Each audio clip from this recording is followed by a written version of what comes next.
Chapter 21. Clean and Sober. Maleva knocked on Gabran's door and didn't wait for him to fully open it. Hello, sleepyhead. You had a hard time keeping up with me last night. She tilted her head. In time, your animal will come out. Eventually, you won't need an apartment or have a safe haven. All you'll need is the earth. Isn't it strange? Being undead feels more alive than when I was alive. So natural, so animal.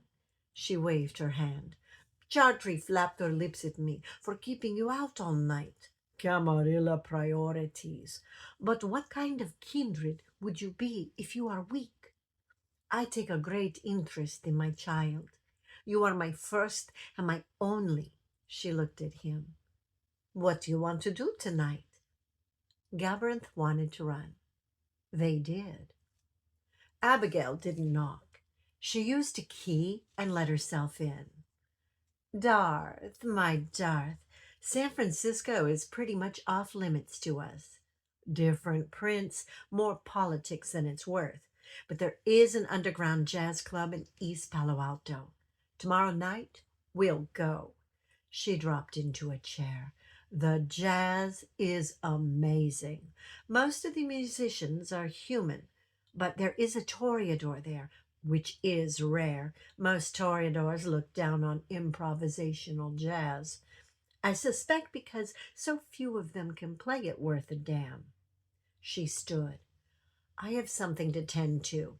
Good luck tonight. Darth met Lycos at the King of Clubs. Lycos spotted him at the door. Darth, man, glad you could make it. Let's go. They got into a Ford Mustang and drove up into the mountains towards Stevens Creek Quarry. They turned off onto a service road and followed it into a secluded wooded area. Through the trees, Darth spotted cinder block buildings. Lycos parked and they got out. A howl split the night. It came from inside one of the buildings. Lycos smiled. Darth, you are going to love this. Inside, a row of cells lined the wall.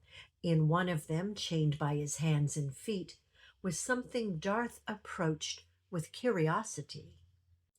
The thing in the cell stood at least 7 feet tall. The body was massive, though still lean, with dense muscle fiber. Coarse dark fur, matted in places, and beneath it, wounds in various stages of healing, some raw and open, some already closing over as they watched. The hands were massive claws with opposable thumbs. The face was the hardest to process. Elongated muzzle, yellowed canine teeth, too large for the jaw, triangular ears pressed flat against the skull that was something between wolf and human. The eyes were amber, aware, and watched carefully. Tell me I am seeing this, Darth said. You're not hallucinating, man, Lycos replied. Clean and sober, remember? A werewolf, if you can believe that. Darth looked at the wounds. Is this a torture chamber? More like a laboratory. He heals incredibly fast. Those wounds are from today. We use the silver spray to get him to mind. It irritates the skin, blisters, rashes. He screams and scratches, but everything closes up in minutes. Lycos folded his arms. My buddy Dale caught him messing with his hogs and shot him. Then he charged at Dale, and Dale shot him a couple more times. We chained him up and tried to get him to talk. Darth studied the thing in the cell. The wounds that had been there when they walked in were already smaller. There are more of them out there, Lycos continued. Dale threatened to kill him unless he talked. Then the wolfman chewed off his own tongue. Now all he does is howl and growl. I don't know if they escaped from a lab or what, but I know what they can do, and I know the silver works on them." He looked at Darth. "Sport fighting.